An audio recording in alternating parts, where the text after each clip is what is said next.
학문과 어떤 현실 사이의 어떤 그런 부분들, 또 뭐 현상과 본질 뭐 이런 부분의 차이 이런 것도 이야기할 수 있는데, 예배가 이론적으로 또는 그런 측면에서는 지금 영상 예배가 예배가 아니다 이렇게 볼 수는 없는데, 우리가 워낙 예배당에서 모여서 예배드리는 것에 익숙하기 때문에 그래서 영상 예배는 예배가 아닌 것처럼 생각을 하기도 하는데, 근데 이 지금 여론조사를 보면 영상 예배를 드리면서도 86%가 처음부터 끝까지 잘 시청을 했다. 그리고 교회 예배 때처럼 뭐 찬양도 하고 기도도 했다. 이것도 한 68% 정도 되고요.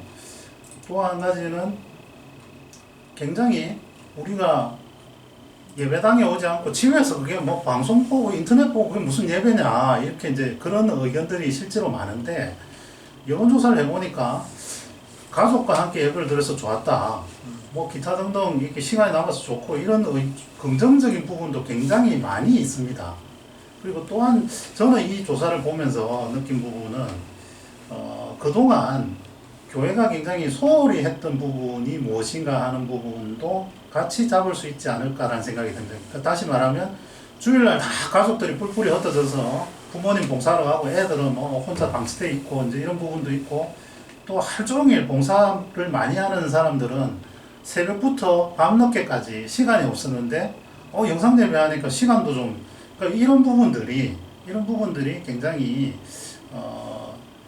그동안의 어떤 결핍 내지는 조금 우리가 조금 간과했던 부분들에 대한 것들을 우리 코로나 때문에 다시 한번 볼 수 있지 않을까, 이런 계기로 이렇게 삼아주는 것도 괜찮을 것 같고요. 특히 이 맨 오른쪽에 나오는 이 부분을 보면 한국교회가 여러 가지 사회 문제에 좀 등한시하게 됐는데 동참하게 돼서 좀 뿌듯하다. 역시 아까 CBS 보도에서 그 기윤실 조사에서 본 부분들을 우리 일반 교인들의 조사에서도 다시 한번 확인할 수 있지 않을까라는 생각이 듭니다. 저희가 조금 빠른 속도로 지금 해왔는데요. 그 이유는 지금 저희가 이 세미나가 가장 큰 목적이, 우리가 이 신대원에서는 교육을 다 전공별로 세분화해서 하고 있는데 이걸 조금 종합적으로 우리가 볼 수 있으면 좋겠다라는 취지에서 영상 예배도 그렇게 지금 조명을 하고 있습니다. 그래서 조금 본론적인 부분으로 한번 들어가 보도록 하겠습니다. 과연 이제 코로나가 조금 더 길어질 것 같다고 이야기도 하고, 또 코로나 이후에 그 이전 상태로 복귀하는 것이 조금 힘들지 않을까라는 부분들도 이야기를 하고 있습니다. 그래서 이게 과연 그 조건부 대체나 보완적인 수단으로서 우리가 그냥 받아들이고 또 그 정도로 그냥 빨리 넘어가기만을 기다려야 되는 문제인지, 아니면 좀 더 적극적으로 새로운 어떤 패러다임에 대한 준비라든지, 특히 우리 신학생들은 졸업 이후에 어떤 임지 문제와도 조금 더 연결되기 때문에 조금 더 그런 부분에서 한번 다뤄보고자 합니다. 자, 목회학적인 측면으로 한번 넘어가 보겠습니다. 교회론하고도 관련되는 부분인데요. 기존의 목회가 너무 교회당 중심이지 않은가. 특히 아까 예배적인 부분도 이야기를 했지만 지금은 예배 이꼴 거의 설교라고 이야기를 할 만큼 예배에서 설교가 차지하는 비중이 굉장히 크다. 이런 부분들에 대한 지적들도 있는데, 이 부분에 대해서는 정찬종 전도사님 어떻게? 네, 예배학 그 수업 시간 때 교수님께서도 이제 개인적인 의견이라고 하면서 이제 말씀해 주셨는데, 저희 이제 개혁교회 전통 안에서 어떤 설교가 차지하고 있는 그 중요성은 뭐 다 아시는 거니까, 그런데 그거 포함해서 어떤 그 성례를 통한 어떤 그 경험이라고 할까요? 그것이 교회 안에서 실제로 이렇게 그 체험되는 걸 보면은 1년에 뭐 4번이면 정말 많은 거고, 대부분 한 2번 정도가 진행이 되고 있는 거기 때문에, 근데 교수님께서는 이제 개인적으로는 그게 이제 거의 매주 그게 실행되는 것이 필요하지 않을까 하실 정도로 지금 너무 설교에 초점이 맞춰져 있지 않는가. 그러니까 성찬 성례를 우리가 실행을 하게 됐을 때 어떤 너무 하나의 이렇게 설교에만 편중될 수 있는 그 부담감이랄까요? 혹은 그 중요도를 분산시킬 수 있고 더 이렇게 참여하게 되는 예배가 될 수 있기 때문에 그런 말씀도 하셨었거든요. 그래서 그런 게 좀 확실히 필요하다는 생각을 많이 하게 됩니다. 자, 보충 질문을 한번 드려보겠습니다. 왜 예배에서 설교 위주로 전환이 됐을까요? 사실은 성찬이 뭐 사람이 많아져서 그렇다 그러는데 작은 교회에서 충분히 성찬할 수 있는 데에서도 매주 성찬하는 데가 손으로 꼽을 만큼, 그러니까 성찬을 매주 한다라는 것 자체가 평신도들에게는 그것 자체가 낯설고 그것 자체가 이상할 정도로 지금 현실적인 교회인들의 수준은 그러지 않을까라는 생각이 들거든요. 김상민 교수님. 그렇죠. 이제 뭐 역사력을 살펴보면은 사실 네. 이제 종교 개혁이랑 좀 연관을 지어서 생각해 볼 수 있을 것 같아요. 그때는 이제 독점하고 있었죠. 네. 그때는 언어를 독점하는 것이 사실 권력을 독점하는 거기도 하고, 그렇기 때문에 이제 사실 말씀이 이제 수직적으로 내려와서 그거를 이제 읽어주는 그런 상태였는데, 그것을 깨고 이제 우리가 이제 만인 제사장론이라고 보통 하잖아요.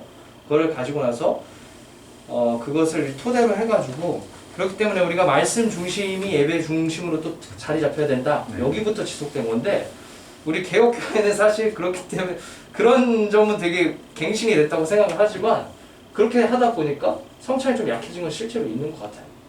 자, 뭐 성찬이 약해진 것도 중요한 포인트이긴 한데 그 반면에 굉장히 이제 설교가 너무 큰 비중으로 차지했다. 그렇죠. 이 균형점이 좀 깨졌다고 이런 볼 수 부분들을 있죠. 어떻게 할 것이냐. 그런데 지금 지금 우리 목회학적인 이야기를 하고 있는데 목회학적으로 목회의 성패는 설교에서 결정된다.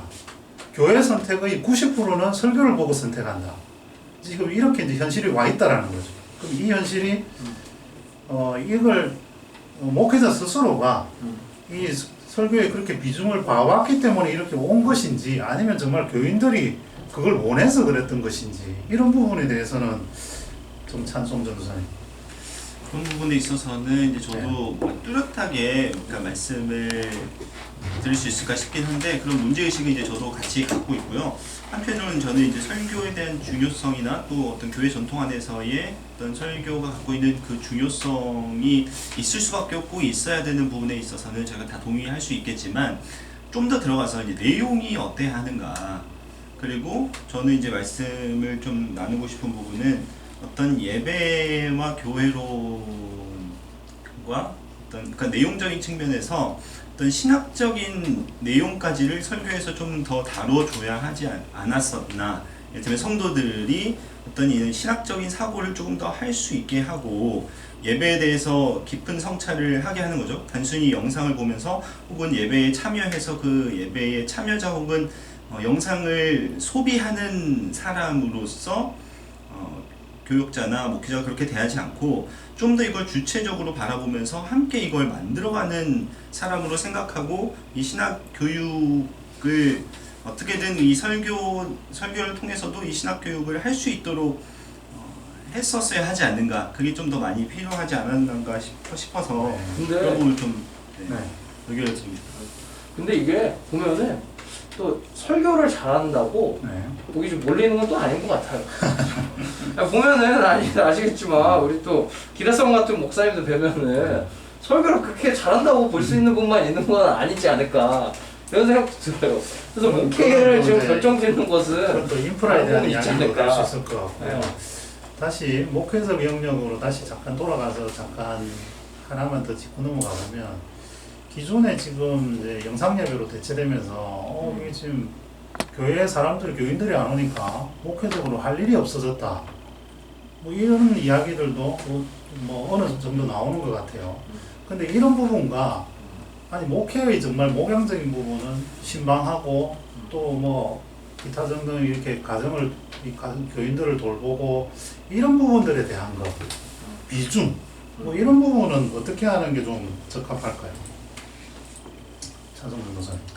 저는 이제 이건 이제 개인적인 의견이니까요. 저는 이제 교회 규모하고도 이게 많이 연관이 되어 있다고 생각을 하는데 어떤 목양이라고 하는 것을 또 목회라고 하는 걸 어떻게 정의해서 실천할 것인가에 이제 문제와 연관이 되어 있지만 이게 교회가 좀 그 중대형으로 갈수록 아무래도 이런 피상적인 관계가 될 수 있는 가능성이 커지는 것 같아요. 그래서 어느 정도 규모 안에서 뭔가 삶을 나눈다 할지 어떤 목양이라고 하는 걸 저는 어떤 교역자와 교역자가 아닌 분들 혹은 뭔가 이렇게 저희가 섬긴다고 했을 때 같이 살아가는 거라고 보는데 이제 어느 정도 규모 이상이 되면은 그 공유가 안 돼서 뭔가 얘기를 하는 사람은 목사님은 전도사님은 항상 그런 사람이니까 저런 얘기를 하셔야 하고 그냥 우리는 우리대로 살고 1년에 신방 형식적인 신방이라고 해도 한두 번 만날까 말까 담임 목사님을요. 그런 이제 상황들이 실제로 성도님들이 처해 있는 상황이다라는 걸 감안하면 확실히 그 부분도 좀 저희가 다음 세대 이렇게 목회자 후보생으로서 지속적으로 고민해 가야 하는 부분이 아닐까 생각이 듭니다. 네. 자, 영상 예배에서 교인들을 많이 만나지 못할 때 목회적으로 어떻게 대처하는 것이 바람직한가? 약간 이론적인 부분과 좀 현실적인 부분의 차이는 좀 존재를 하는 것 같고요.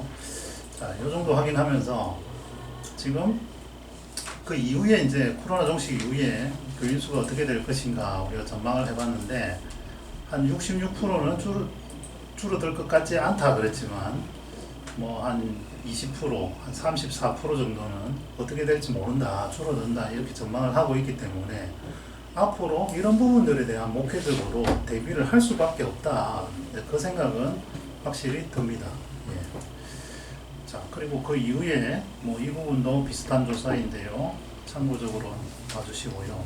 자, 이번에는 교회론적인 측면에서 한번 논의를 해보겠습니다. 이게 가장 우리 핫 이슈적인 부분일 수도 있는데요. 자, 가장 궁극적으로 이야기가 많이 나오는 부분은 이거 영상예배 교섭하면 교회 무너진다. 그리고 지금 안 나오는 교인들 이제 다시 이렇게 교회 나오게 하려면 새로 시작해야 된다. 이런 어떤 굉장히 위기감인지 아니면 엄살인지 아니면 아주 현실을 직시한 부분인지 요 이야기를 기존에 한번 이야기를 한번 나눠보도록 하겠습니다. 김상전 전도사님 먼저 이야기 한번 해주시죠. 조금 사실 그 우려되는 부분이 사실 있긴 해요. 사실 개인적으로는.